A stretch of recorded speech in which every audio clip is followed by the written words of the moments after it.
Welcome to the Arrow Podcast. I'm Chris Mulvaney. Today I have Justin and Kyle Murphy with me from Halsted. Excited to have them here. They've been in business for 147 years. They've been doing it for quite some time, and it's a family-owned business. So we're excited to have them here. Let's roll the intro and get started.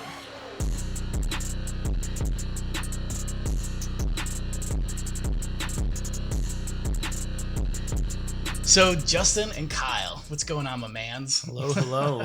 Thanks for having us. Yeah, no, thanks for being on the podcast today. Excited to have you guys here. For the audience, you guys are newer friends of ours at the agency. We're excited to have you as clients and on board. You referred to us, and so far I think things are working out great. I love your business. I love how things have been evolving over time, and I'd like to explore a little bit about your business today and tell the audience a little bit about you guys and what you've been up to. Great. Yeah. So 147 years in business. Obviously, you guys are not that old. So tell me a little bit about like how the business started, a little bit about how it evolved, and then, we'll get into some cool questions and combo. Sure. So Halsted is actually a family name, but not our family. The business was started by the Halsted family in 1876. And was actually started right on the banks of the Hudson River, basically by Wall Street in downtown Manhattan. And it was started as a small sort of potato sack and burlap bag manufacturing operation right down in Lower Manhattan. And they were a regional business, basically peddling burlap bags and agricultural sacks in the mid-Atlantic and Northeast region.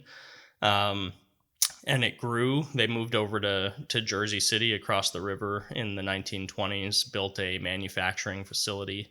So who are your clients? Like when you're selling like potato sacks, is that like grocery stores or who are your clients then? So what's interesting is that in 148 years now, the business model has not changed whatsoever. So the product has always been sold through distribution.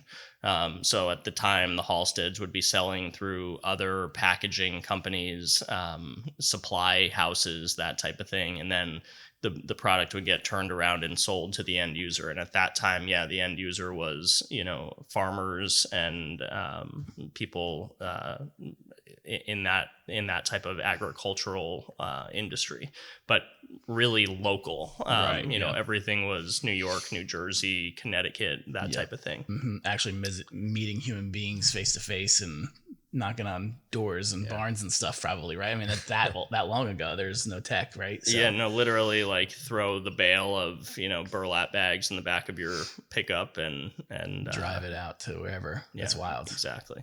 So were you doing any other product types besides burlap back then? At that time, it was burlap and cotton exclusively. Got it. Yeah. And so what were cotton bags used for at that time?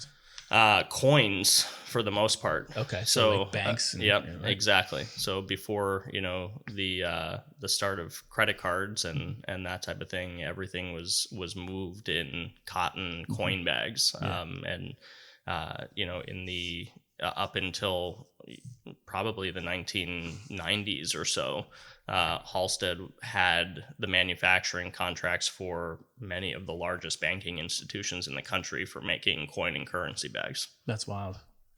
Very cool. So then at what point did you guys get involved in the business? Well, Justin's got another 10 years on me, I think, right? What do you know? In the business, not age-wise. Yeah. Age-wise, it's only a few. But, what are you, 12 years? 13 years? I'm 13 years in now, yeah. Okay. And I'm almost 4 years. Got it. Okay. And so now, what are your titles at the company? I'm CEO. You're CEO. And are you COO? COO. Got it. Cool. Awesome. So then what has changed? I mean, a lot's changed, right? But, and you guys had gotten in, I know your father was part of this business, right? And he got in 77, right? Yeah. Look at that memory. Yeah. So it was actually our grandfather, in order to pay his way through NYU, started at Halsted as a part-time bookkeeper. Graduated from NYU, came back into the business. Mr. Halsted had two sons that were in the business that both predeceased he. When he passed away, there was no continuity in the business, and our grandfather purchased 50% of the business, and the Halsted family gifted him the other 50%. Wow, that's awesome. Yeah, and Very then our father came into the business in the 1970s. Got it. Right. So like, what was the value of the company at that point? Do you know, like, gross revenue and what year that was too? I think if you were to ask our grandfather and our father, they would tell you it was a negative value transaction, which is why 50% was gifted. Got it. Yeah, that was a big piece of it, right? Because the family, nobody in the family really wanted to, in the Halsted family, wanted to continue on with the business. Got it. And, Okay. So your grandfather basically took the company over, and then what changed at that point?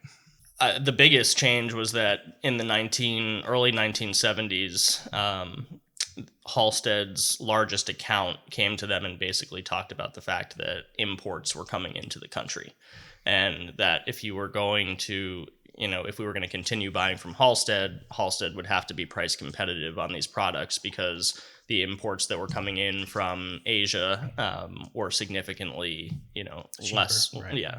And so overnight, essentially, Halsted basically got into the import business in the early 1970s, and that was really the change that kind of got us going to where we are today as a major importer, wholesaler, and sort of mass distributor of these products. But I mean, without that sort of push from a client at that time, you wouldn't have evolved. No, it wouldn't, and it probably wouldn't have survived because we would have just been priced out. Yeah, and so like, did you become like lower margin but higher volume at that point? Exactly. Right? So that makes sense. Yep.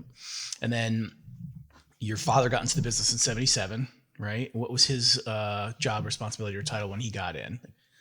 So he was dragged in, and he was a lawyer at the time for about a year. Oh, no way. Okay. Yeah. And I don't think he had any interest in getting involved in the business, but our grandfather convinced him. Mm-hmm. And what was he originally when he first joined? I think he was just kind of coming on to help our grandfather and kind of be his right-hand man. Yeah. He's always, for better or worse, been the sort of jack of all trades. Yeah. I mean, he ran the company by himself for a long time, but has, we've experienced a lot of success in our time there. He's sort of seen the dark days and what it really takes to take a business that needs a lot of help and grow it into something. So I mean, we are the benefactors of sort of what he originally took from the depths to something that could really be made into something. Yeah, and that was going to be my next question. And by the way, your father is a sweetheart of a guy. I love him. I met him obviously a handful of times. Really great human being. Love having dialogue with him. He's just genuinely nice guy, as well as you guys are too. But just wanted to give him a little props there. He's not here, so I can't tell him that. But so at what point you guys got in, and then what happened? The company exploded?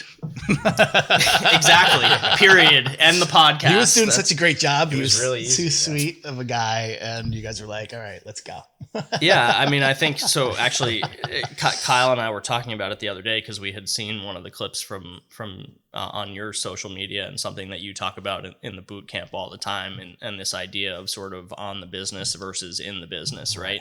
And I think, when I came into the business in 2010, one of my immediate takeaways was like, oh shit, like this guy is literally doing everything. Yeah. Right. Like he has a staff to some degree, but like he is sales, he is operations, he is CEO, he is, the monitoring the finances of the business. And I think that was my sort of aha moment in the first few years in the business, was like, in order for this to grow at all, and listen, I'll be the first to say that like I'm the victim of in the business versus on the business also. So we're by no means doing it perfectly. Right. But I think my first thing was like, we've got to get him out of a lot of different departments that he's currently in. And so one of the things that I did in probably the first 5 years was really start to take over the sales responsibilities. Got it. And to get him out of the minute to minute client interaction type stuff so that he could focus more on the business. And I think that's something that, we're struggling with every day right now to a lesser degree, but that was really, he needed help, for a lack of a better way of putting it. And so, you deal a lot with family businesses and probably see this all the time, but it's hard when you're in an industry that's, not particularly sexy by any means to go out and recruit talent and then to have people in the business that you can really trust, especially when it's been at that time, 160 years in a family. And so I think it was hard to let go of a lot of those responsibilities, and it's still hard for us to let go of a lot of those responsibilities, but that's one of the things that I tried to take away right away when I joined and start to put some processes and technology in place that would allow for some things to start to happen, on their own. And so we're still tweaking that. Right. And have you seen growth, other than the alleviating your father of a lot of these responsibilities, have you seen any growth because of that and as a result of those efforts? Yeah, for sure. Definitely. I mean, when we're from a revenue standpoint, we're close to 4 times what we were, at that time. Awesome. So for sure. What was the other factor that you think really helped you scale? Was there something outside of, just being able to think more strategic and instead of tactical that maybe helped scale? It had to be the move. Yeah. When he made the move from Jersey City. And Justin can talk more about this because this predates my time at Halsted, but for years they were in the manufacturing facility in Jersey City, which they had moved into when in the 20s or 30s? 29, yeah. In 1929. So, I mean, you can only imagine what the building looked like in 2010. And, to have the business change as much as it did, over those years from manufacturing to importing, and they were still operating out of a manufacturing facility. And so there were a lot of challenges with that. And so, and Justin can talk more about the details of this, but the move from Jersey City to where we are now in Cranberry was a big piece of that. Yeah. And I'm guessing, and, I'd like to hear more. A lot of it was new technology in even just the warehouse, right? Machinery, equipment, things of that nature, being able to streamline business processes, rely less on human beings, things of that nature that really helped you fulfill orders a lot faster, right? Maybe become a little bit more marginable. Yeah. I mean, it's definitely the biggest risk that this business in our family has ever taken was this move. I mean, we had been in Jersey City since 1929. We owned the property, right? So you're not paying rent to a landlord on a monthly basis. So it was to some degree comfortable, right? Yes, the business was profitable. Customers were happy, but we, as Kyle said, we were operating a warehousing and distribution operation out of a manufacturing space. And so when a customer needed something, it was like undoing a Rubik's Cube to try to figure out how we were going to ship it in a timely manner. Right. And, at that time, this, I always call it with our staff, I call it sort of the Amazon mindset, right? Which in the last few years has only, exploded tenfold, where this idea that the customer has is like, I'm going to order something right now, and when I get home from work, it's going to be there. Right. And that's not exactly our business, but it's the mentality close, right? That a lot of people have. Right. And knowing that that's sort of the direction that consumers' mindset was going, we had to do something in order to change the way we were operating out of our facility, and we needed more space. So, I mean, we made a huge sort of leap of faith in 2016 to make this move, sell the building in Jersey City, move to Cranberry, to a space that's now 5 times the size of what Jersey City was. How much square is that? We're about 155,000 square feet That's in awesome. Cranberry. Yeah. That's cool. And it's changed the entire business. I mean, everything now is different because of what we're able to do out of that facility. Where Sorry. I was just going to ask, where else are your locations? Right now we've got space in Lodi, California. Mm-hmm. We've got, 25,000 square feet now. And then we're also looking at expanding into Savannah, Georgia. So that's sort of our plan for now. That's great. Awesome. Yeah. So I'm going to, ask some questions, even though I know the answers to these, just because we've been through this boot camp together and, we really have intimate knowledge of the business. But, one of the things I learned that I think it's important to know coming from a third party is that I feel like your customers have this like really high level of trust with you guys. And, I always say you can't sell on customer service because that's something that's experienced after you do business, right? You can't say, oh, people should work with us because our customer service is awesome.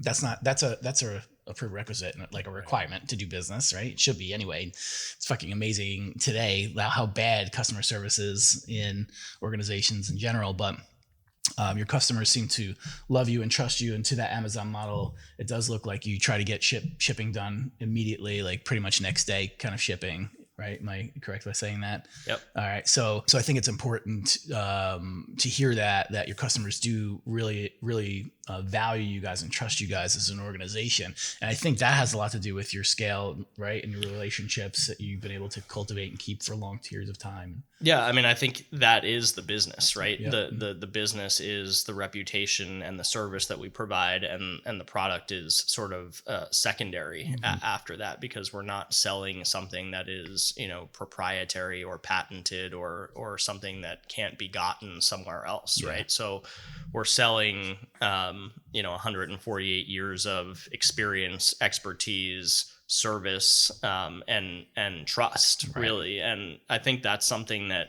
you guys at CMDS have helped us out a lot with in the last 6 to 8 months, is that, one of the first things that your team said to us after kind of diving into our existing website and marketing, and it's like, you guys are way too focused on the product, right? You've got so much more to sell and to market than just the product. Right. And I think that we've really made a conscious effort in the last 6 months or so to really revamp how we are talking about ourselves. That's great. Yeah. And I could see that too, right? Even from like that why session you guys did with us, right? Now understanding why you do what you do. Because if you're selling a product, you become a commoditized offering, right? And less of a service or a partner. Yeah. And you guys are definitely transitioning and becoming this value add and a strategic partner with your clients, which you have been forever. But I think the way you're talking about it now is a lot different, and it's refreshing. It's nice. And it's an important message for everyone on our team at Halsted too. Right. And we've been trying to convey that to everyone, especially new employees that come on board, that, hey, a lot of our customers can get this same exact product themselves. They can do this themselves if they really wanted to, but it's the service that we provide that makes them say, hey, let's run this through Halsted. Right. Yep. Because we know what we're going to get with Halsted. Right. We know it's going to get delivered when they say it's going to get delivered, and that's a big piece of it. Yep. No, it's awesome. What so family-owned businesses are interesting, right? A lot of second, third generations get into the business because it feels like the next natural progression. Sometimes people are also really passionate about the business that their family is in, right? Where do you guys fall in that category there, or those categories? Is there a reason why you're in the business now that's unique or different? Oh, I can't wait to hear your answer. You were the first. I think what is unique about our situation, and maybe slightly different, maybe very different if you asked our father than the experience that he had coming into the business, is that we were never pushed or encouraged to join this business at all. Right. And we both did other things out of college, in completely different industries that had nothing to do with what were you in? I was in media consulting for a while. And Kyle was in college athletics. Okay. That's right. Yes. And so I think that was really important to do that, to go do something else, Yep. and experience something else and sort of gain other skill sets and knowledge outside of this bubble that we now live in. But, I think for me personally, it was at a time where I didn't love what I was doing. My dad had mentioned that he was trying to find somebody to come into the business in sort of a second in command or partner type role. And I think in the back of my mind, I didn't want that to happen without, giving it a shot. Yep. And even when I decided to come in, there was no pressure to stay in. Right. I mean, it was like, hey, if you want to come try this, come try this. Yep.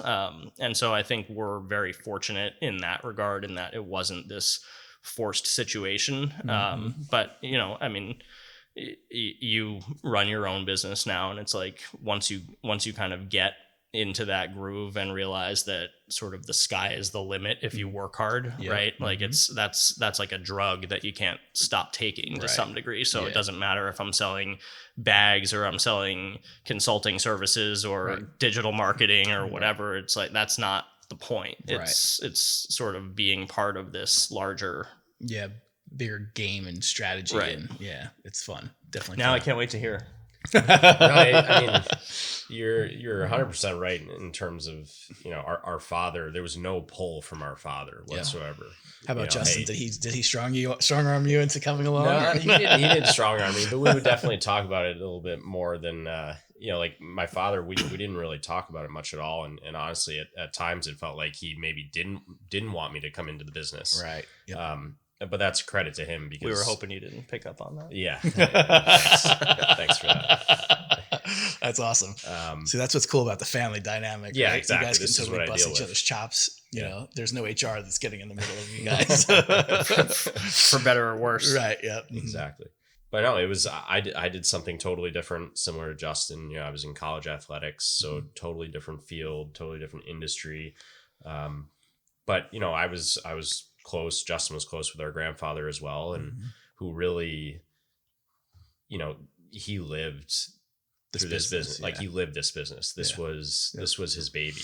Yep. And so whenever we were around him, whenever we visited him, especially when I got him alone, it was always sort of a topic of conversation. I studied business in college. I was finance and did my MBA as well. And so he was always asking me questions about what I was learning in school. And then he was sort of relating it to the business, and, we would have great conversations about it. So it was always sort of in the back of my mind that, hey, this is really cool. It's something that, that he built in a lot of ways for a long period of time, and he was so passionate about it.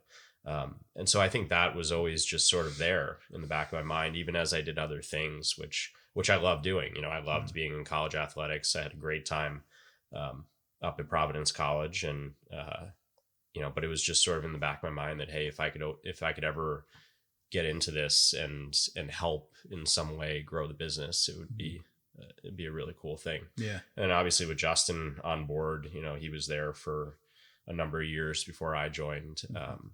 And he kind of told me, hey, if you're interested, there's some exciting things that I think we can do. Yeah. Cool. So I always felt bad. I mean, not felt bad, but especially those first few years, Justin was doing a lot of things in the business, and I'm sure it was a lot on you, and I wanted to kind of support that and help in any way that I could. Are your roles clearly defined and separated now? Or are you guys both doing similar things all day? Well, that's a great question. So does the lack of an answer tell you that they're not clearly defined? Yeah, you say clearly. Yeah. Well, so I would say that they are in a way where Kyle has really taken on sort of the operational oversight, and so I fortunately have little to do with that other than maybe bouncing ideas off of each other right now.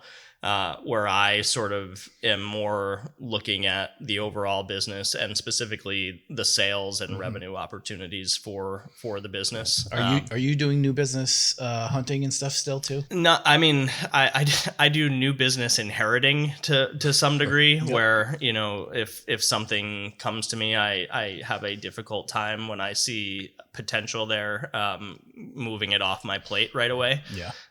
Which is probably something that I need to work on. So I'm still involved in the sales side of things, more on some larger scale projects and things like that, which makes you know sense, I enjoy also. So we'll probably stick with that to some degree. But I think in terms of clearly defined, you know, in a business our size, nothing is ever really clearly defined, but we try to stay in our lane to some degree. Yeah. Is there something that you do on a daily basis right now that you're like, okay, if I could do this all day, every day, I'd be in my zone of genius. I love doing this. It's awesome. I'm going to ask both of you the question. So That's a good like question. you get excited. All right. This is time for me to do this. I love this. Yeah.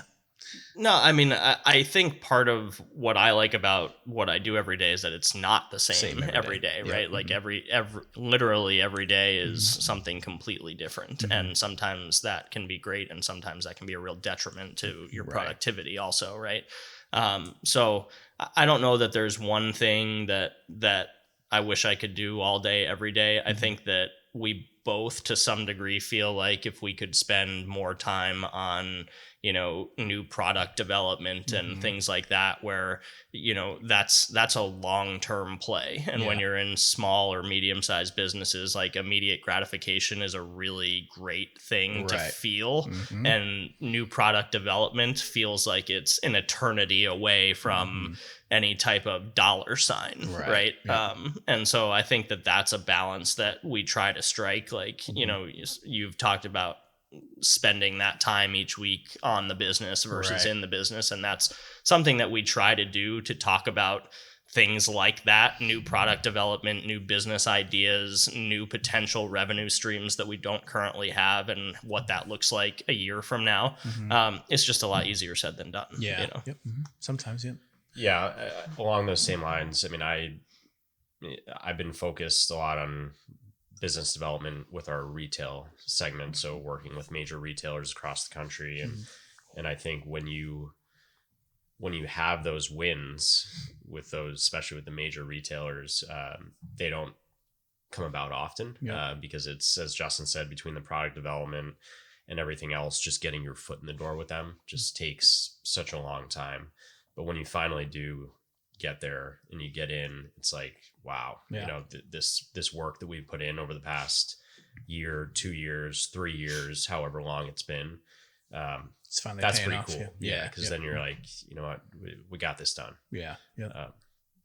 If you could hit the reset button and you know, you both started, you know, at the same time, let's say 10, 12 years ago, what would you do differently now, knowing what you know now?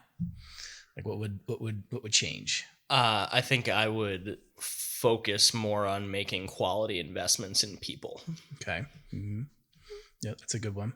Yeah. Just finding talent that maybe were more specialists, rock stars, not generalists, lower salary human beings that could maybe evolve and have somewhat of a career path within the organization. Totally. Right. Yeah. Okay.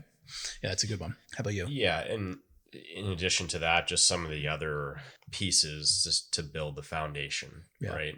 Whether it's SOPs or, you know, having the infrastructure in place so that we could run, you know, that we could just scale. for it. And not have to worry about, you know, the building blocks as we just skyrocket up there, you know?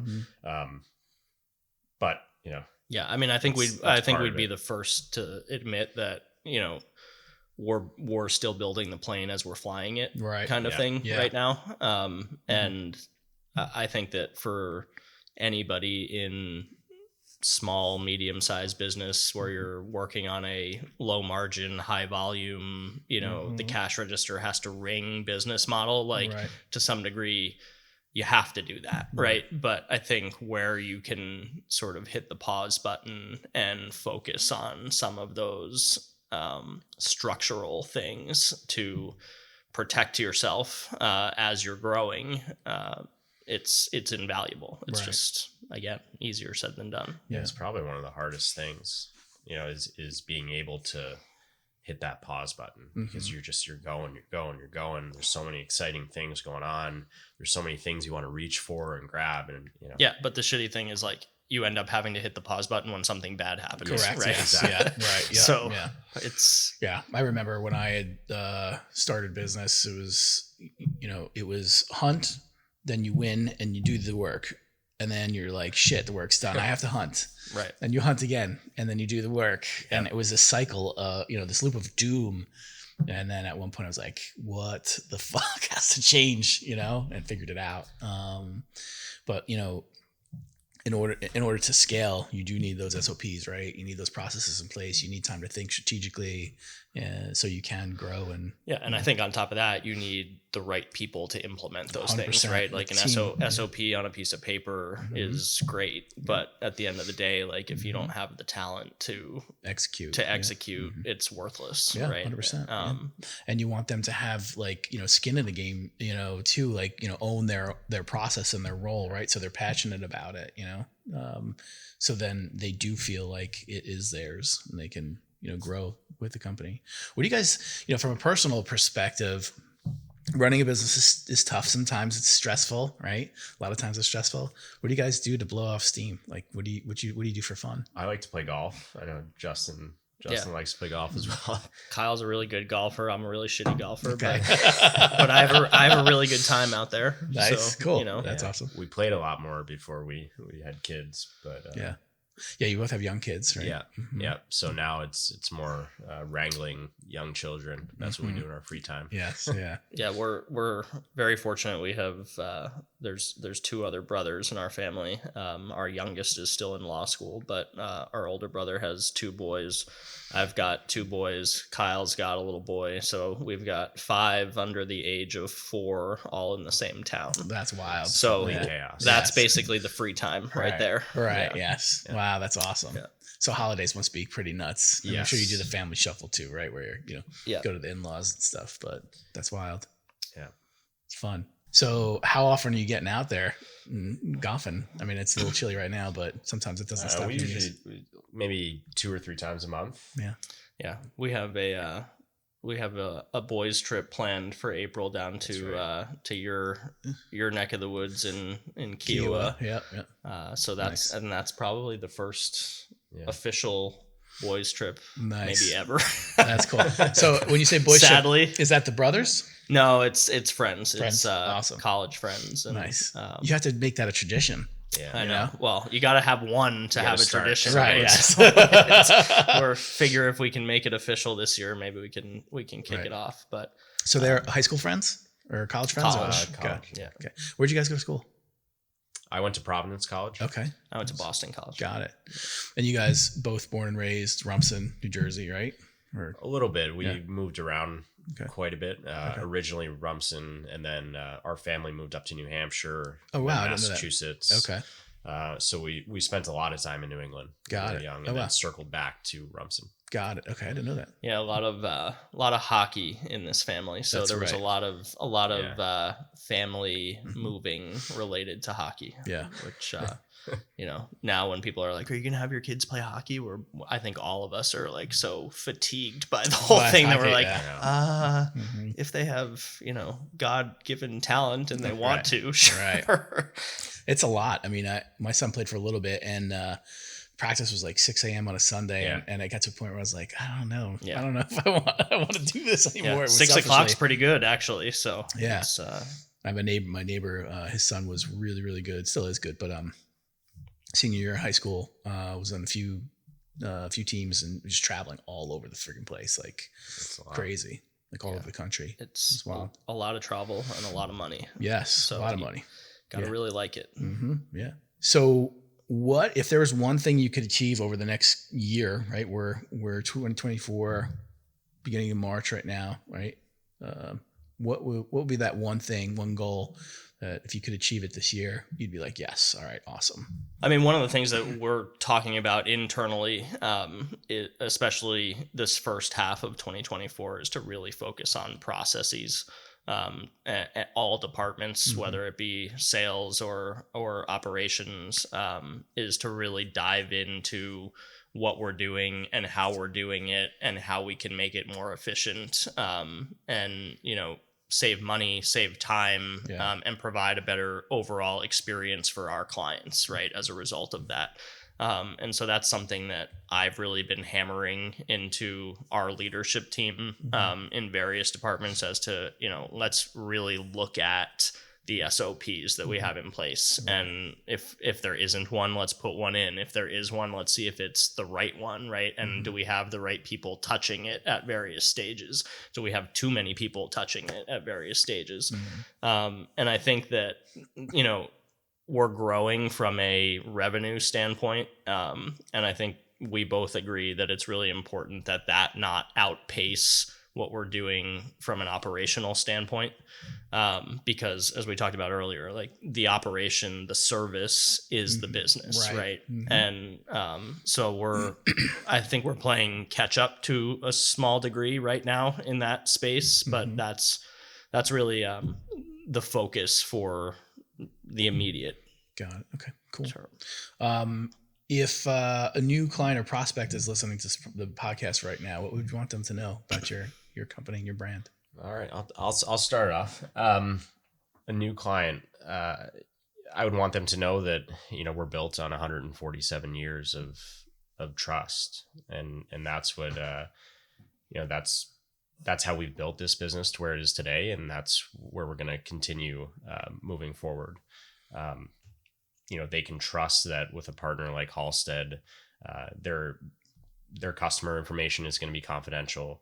They're going to get taken care of in terms of, getting quality products when they need those products on time, and we'll be there every step of the way.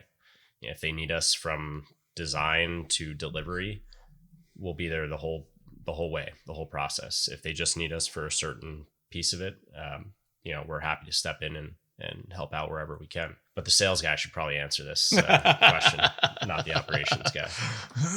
No, I think that's right. I mean, I think, if you look at our business and client accounts that have grown, it's never immediate gratification with us, right? Because there's always some skepticism of our business model building trust, when we start, right? And it's like, so you guys have been in business for 148 years. Like, what do you really do? Like, how many clients do you have? Like, how do I know I'm not gonna give you an order and then you're gonna go around me and sell directly to my customer? And like, fortunately, like our dad will always say this would be a very difficult business model to start today because you wouldn't be able to get enough revenue quickly enough to sustain it. All right. Right. And so we're very fortunate in that we have the reputation of 148 years and we're continuing to build off of that. Right. So it makes it a lot easier. But I think with new clients, typically what happens is, we'll start very slowly. They'll be in a desperate situation and they'll pull one pallet worth of stock goods out of our warehouse, and they'll see how seamlessly that goes and how easy it is for them to fill a gap for their customer, right, by utilizing us. And and that's why, we talk about with our people all the time is that it doesn't matter whether it's a 1 pallet order or a 10 container order, right? We have to treat them the same from a customer service standpoint, right? Because if we treat that 1 pallet order properly, a year from now, it might be a 10 container order. Right. Yeah. And so that's usually the organic growth of a new client account for us. It's not usually like, hey, I have this 6-figure order that I need to place with somebody and you guys sound good. Here it is. Those are nice too, though. Yeah, we'll take those. Yeah. If you have those, we'll take them. Yeah. but it's usually that slow grind and sort of nurturing it and continuing to see where we can fill gaps in that supply chain for that particular client, and then it usually snowballs from there. Yeah. Cool. Awesome. Is there anything else you want the listeners to know right now that you want to sign off with? Yeah, we covered a lot. I think if we're speaking, just deliverables real quick, tell me every single product line that you currently sell right now to your clients. So we do all sorts of industrial packaging focused in the woven polypropylene industry. So what that means to people who may not know what that is it's a woven plastic. If you think about the reusable shopping bags that you get at the grocery store, especially here in New Jersey, that type of material. Right. And we do everything from sort of the consumer goods like reusable shopping bags all the way up to sandbags that get used for flood control, or contractor bags that get used on huge job sites all over the country, and so anything in that category made from that type of material is really what we're working on a daily basis, and we try to stay in that lane. I mean, we know what we're good at. We've got partners literally around the globe that we work with on a daily basis, many of which we've been working with for 30, 40 or more years. And so we kind of keep trying to build bricks on that wall, because if we stay sort of true to ourselves and what we've been good at and just keep finding sort of new avenues to go down, I think we're going to continue to see growth. Yeah. Justin, Kyle, Murphy, it was great to have you guys here. I loved hearing more about Halsted, and thanks for coming by. Yeah, we appreciate it. Thanks for having us.